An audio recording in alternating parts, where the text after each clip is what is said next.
하나님 말씀 보시겠습니다. 하나님의 말씀은 예레미야서 15장입니다. 제가 준 성경은 구약성경 1074쪽입니다. 할렐루야. 오늘 새벽에 나오신 여러분을 환영하고 축복합니다. 오늘 예레미야 15장 사명자의 삶이라는 제목으로 말씀 나누고자 합니다. 오늘 15장은 저는 두 개의 단락으로 나눴는데요. 1절부터 5절까지는 여호와의 응답, 그리고 6절부터 21절까지는 예레미야의 사명, 이렇게 제가 두 개의 단락을 나누고 제목을 붙여보았습니다.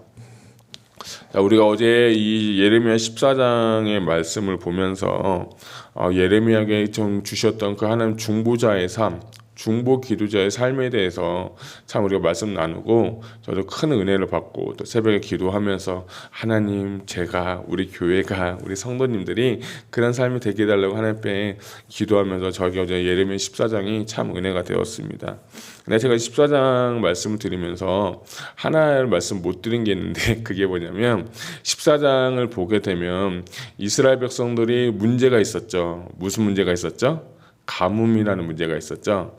그 가뭄이라는 문제 때문에 여호와께 부르짖었더라라고 하고, 예레미야는 또 어떻게 기도합니까? 이 백성들을 위해서 기도하는 그 마음의 기도를 보면서 지금 내가 어떤 기도를 하고 있느냐, 이스라엘 백성들처럼 육신의 삶을 놓고 기도하느냐, 아니면 예레미야처럼 정말 영혼을 위해서 하나님 마음 붙잡고 중보자로서 서서 기도하느냐.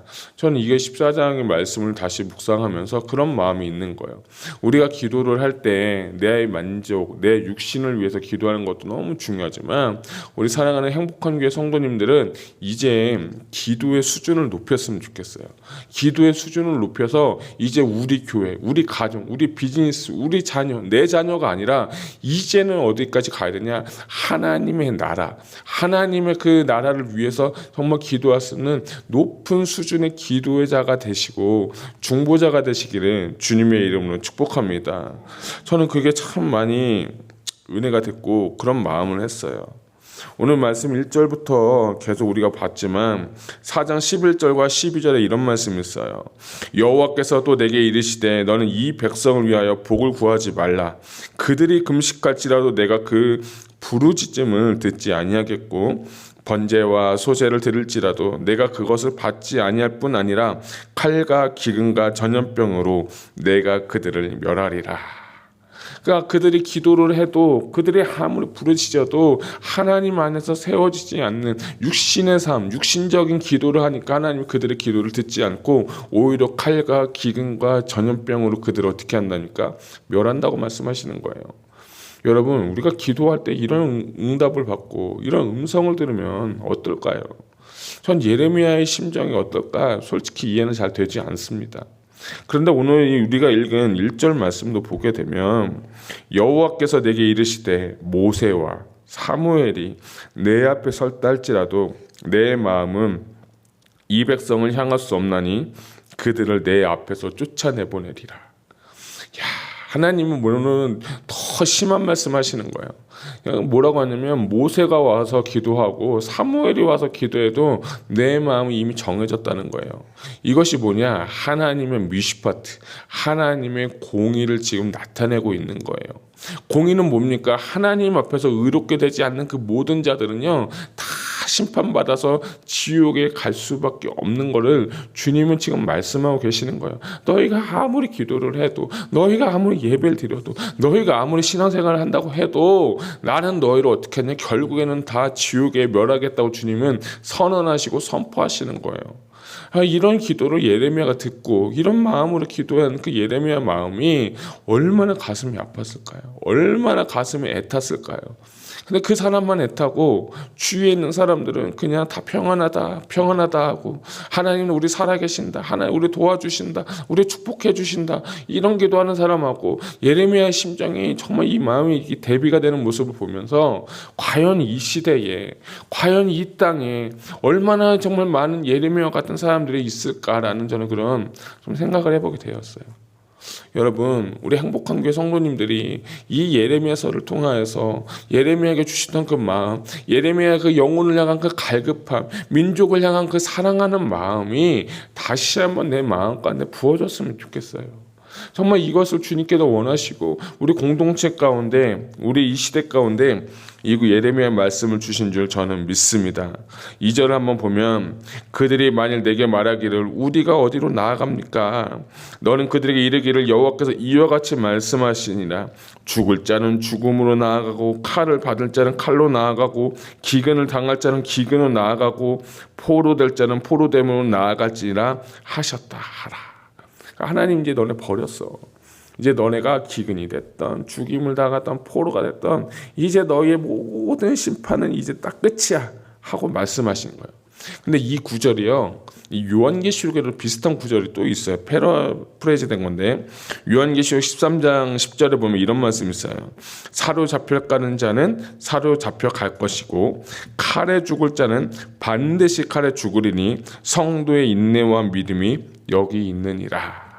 그러니까 둘 다 예레미야 시대하고 요한계시록에 지금 말씀하시는 그 시대는요, 뭘 말하냐면 종말론적인 삶 가운데서 이제 하나님께서 염소와 양을 가르듯이 죽을 자는 죽을 것이고 살 자는 살겠다고 오늘 주님께서 선언하고 계시는 거예요. 여러분, 오늘 이 말씀이 내 마음에 오늘 들렸을 때, 이 말씀이 우리 심령에 들렸을 때 여러분의 반응은 어떠세요? 야, 오늘이 종말이야. 나 이제 왔어. 너네 어떻게 할래? 주님이 딱 심판대 앞에다 여러분 우리를 평가하고 판단하고 지금 양과 염소를 나누는 거예요. 그럴 때 여러분 주님 앞에 지금 어떻게 서겠어요?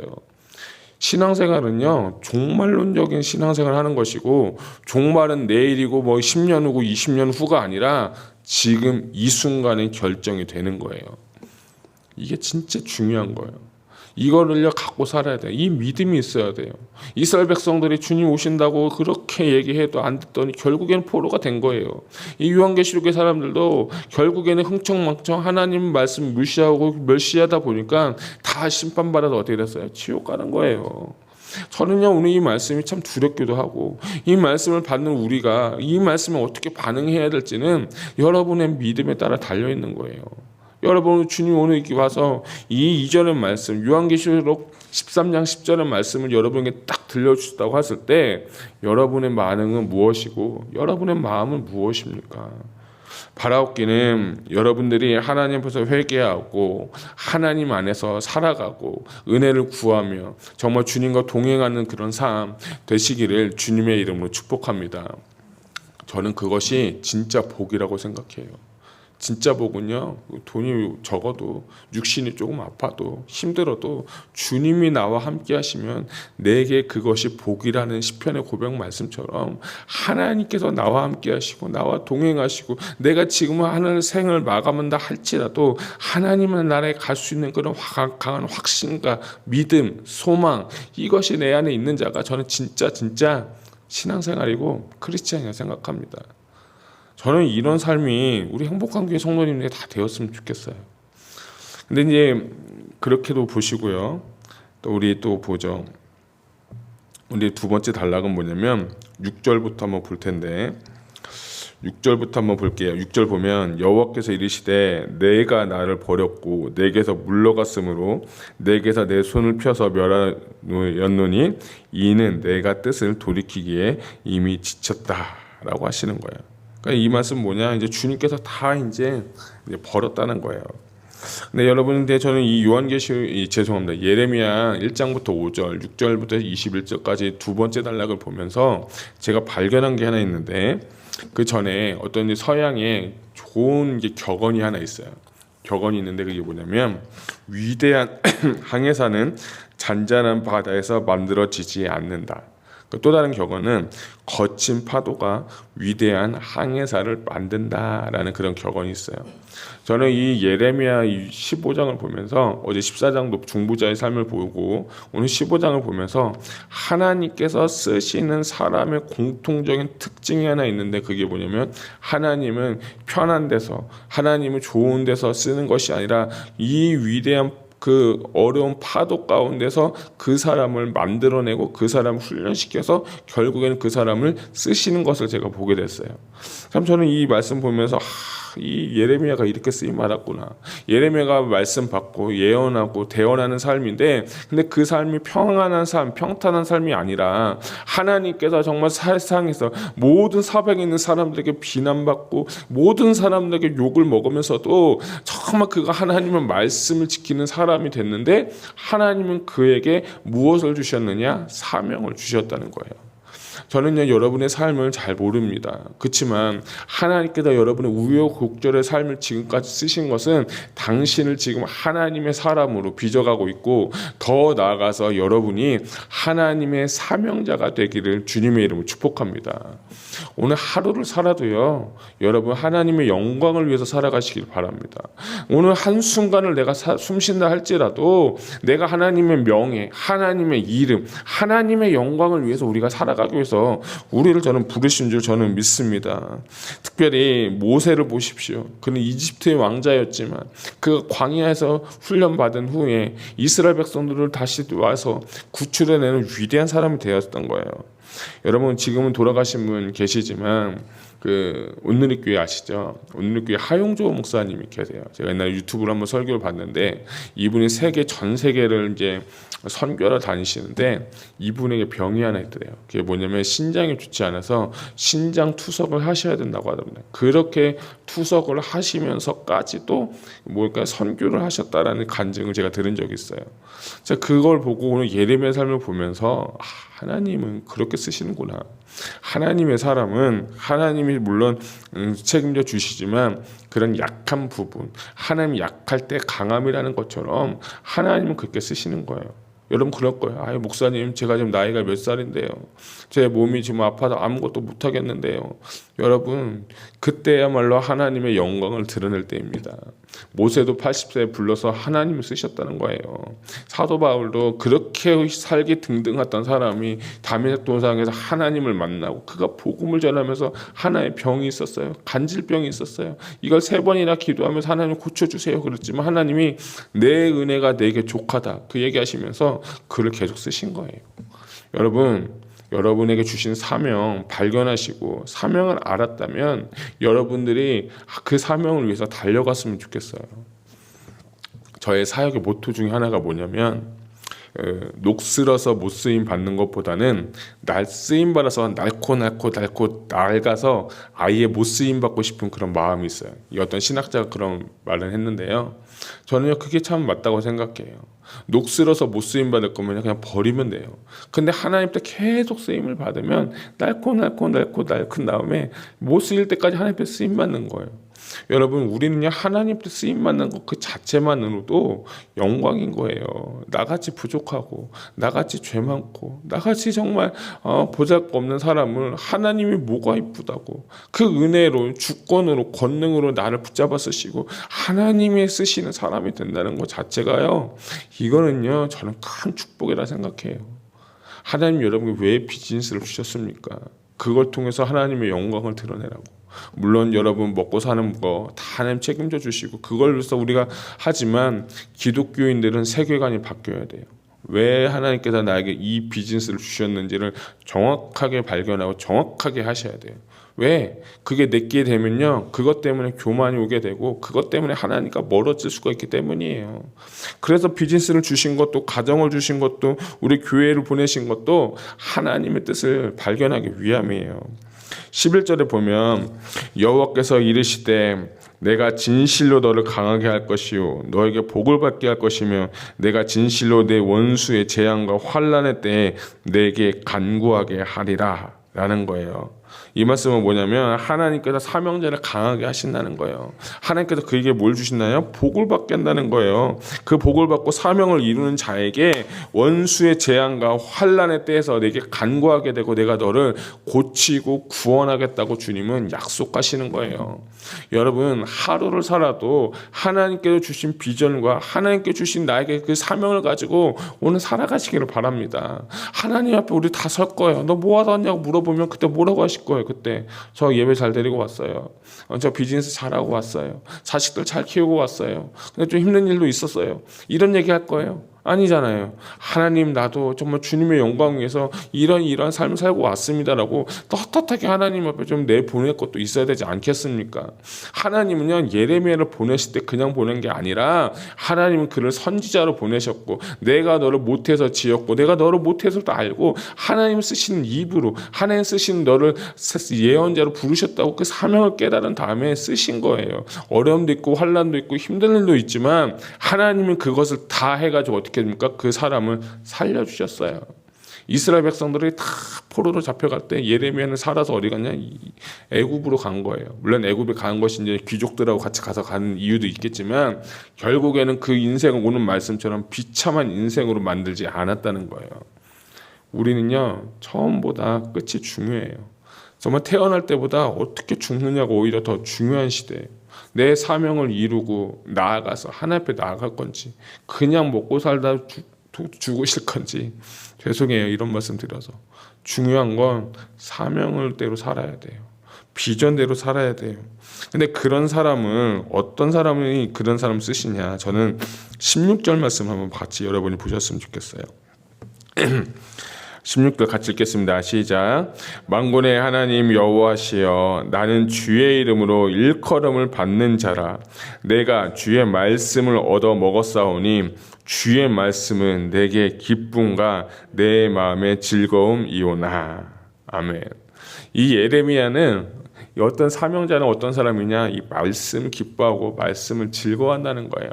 시편 1편 우리가 잘 알죠. 복 있는 사람은 하면서 나오죠. 주야로 말씀을 묵상하는 자라고 했습니다. 주야로 말씀을 읊는다는 거예요.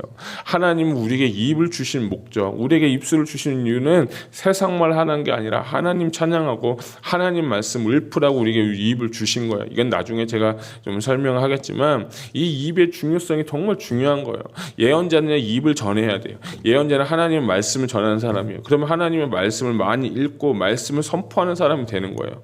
자, 근데 우리에게 주신 입의 목적은 뭐냐면 복음을 전하고 하나님의 성령을 전하고, 오늘 찬양의 고백처럼 성령이 오셨네, 성령이 오셨네, 성령을 전하자라고 한 거예요. 예수님을 전하자고 하는 거예요. 좋은 소식을 전하는 거예요. 내가 만난 하나님, 내가 만난 예수님, 변화된 나의 삶을 하나님 앞에 드리고 그 모든 만나는 자들마다 그 이야기 하라고 우리가 입술 준 거예요.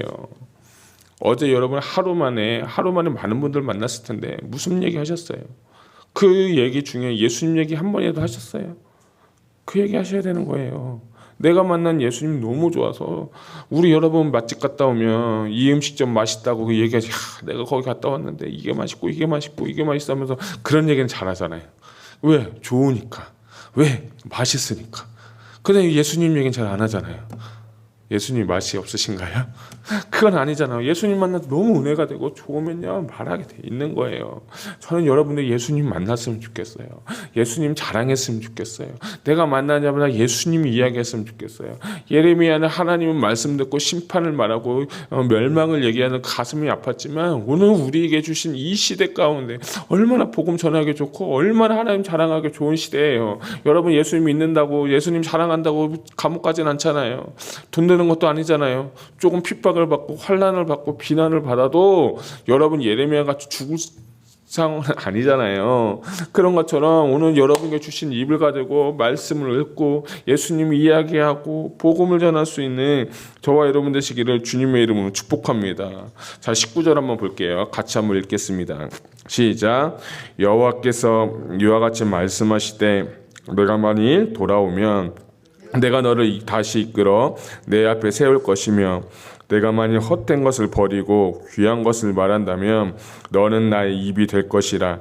그들은 내게 돌아오려니와 너는 그들에게로 돌아가지 말지니라. 아멘. 자, 우리가 이사야서를 보면서 가장 중요한 두 단어 미시파트와 체다카에서 계속 말씀드렸죠. 자, 예레미야는 딱 한 구절인데 그게 뭐냐면 슈브, 돌아오라는 단어가 바로 이 19절인데 이 19절 안에 슈브라는 단어가 3번이나 쓰여졌어요. 뭐냐면 내가 만일 돌아오면, 그리고 그들은 내게 돌아오려니와 너는 그들에게로 돌아가지 말지니라 라고 하면서 하나님께서 오늘 이스라엘 백성들에게 말씀하시는 건 뭐냐면 너희가 무슨 상황, 환경, 여건 그거 다 필요 없고 그걸 다 회개하고 죄에서부터 돌이켜서 나에게 슈브, 돌아오기만 하면 내가 너에게 복을 주겠다고 하는 거예요. 20절 보면 내가 너로 이 백성 앞에 견고한 성벽이 되게 하리니 그들이 너를 칠지라도 이기지 못할 것은 내가 너와 함께하여 너를 구하여 건짐이라 여호와의 말씀이니라. 할렐루야. 그러니까 예레미야는 결국 건짐 받은 거예요. 예레미야는 복을 받은 거예요. 사명대로 살았더니, 말씀 붙잡고 살았더니, 말씀을 읊었더니, 하나님 주신 그 사명 갖고 말씀 대언했더니 하나님이 그 사람을 살려주셨다는 거예요. 저는 이 말씀이 참 은혜가 되는 거예요. 우리 교회 성도님들도 아니 저부터 이런 사람이 돼야겠구나. 하나님 건져주시지 안 건져주시지는 그건 나중 일을 할지라도 내가 말씀 읽고 묵상하고 하나님 말씀 붙잡고 상고해 해서 그것이 내가 기쁨이 되고 내게 주신 사명, 내게 주신 그 가정, 내게 주신 사역지, 내게 주신 그 모든 사람들에게 복음을 전하고 그럴 때 하나님이 나에게 복을 주시는데 건져 주시겠다. 내가 너와 함께 하겠다. 너를 내가 도와주는데 누가 너를 대적하겠냐. 이 믿음이 내 안에 우리 안에 부어지기를 소망합니다. 성도는요 이 믿음으로 사는 거예요. 할렐루야. 성도는 이 믿음으로 승리하는 거예요. 제가 주일날 말씀드렸잖아요. 십자가의 세 번째 역할 뭡니까? 십자가는 승리의 중심성이라고 얘기한 거예요. 주님이 나와 함께 하시기 때문에, 주님이 나와 동행하시기 때문에 나는 이미 이긴 줄로 믿습니다. 그 믿음으로 오늘 하루 승리하시고 그 믿음으로 하나님께 영광 올렸으면 좋겠어요. 여러분, 세상은 점점 악해져 가고 있어요. 그런데 우리의 입은요 더 벌려야 되는데 더 닫혀지고 있어요. 어떻게 보면 이스라엘 백성들은 축복이에요. 왜냐? 예레미야 같은 사람, 이사야 같은 사람이 있기 때문에 그래도 듣는 귀가 열리기만 하면 듣고 돌아올 수 있는데 이 지금 시대는 입이 없는 시대예요. 똑바른 올바른 말씀 전하지 못하는 사람들이 너무 많은 거예요. 진리의 말씀을 전해야 되는 거예요. 저는요 이 예레미야 말씀 보면서 그렇구나. 우리가 목회자만 아니라 모든 성도들이 하나님의 입에 대해서 선포한다면 그들에게 물론 핍박도 받겠지만 하나님은 우리에게 입을 주신 그 목적과 사명을 이루어 드릴 때 하나님의 약속의 말씀, 축복의 말씀, 여러분의 소망의 말씀이 그대로 될 줄로 믿습니다. 이 믿음으로 승리하시고 오늘 하루 나에게 주신 삶 가운데 예수님 자랑하고 살아가는 오늘 귀한 하루 되시기를 주님의 이름으로 축복합니다. 기도하시겠습니다.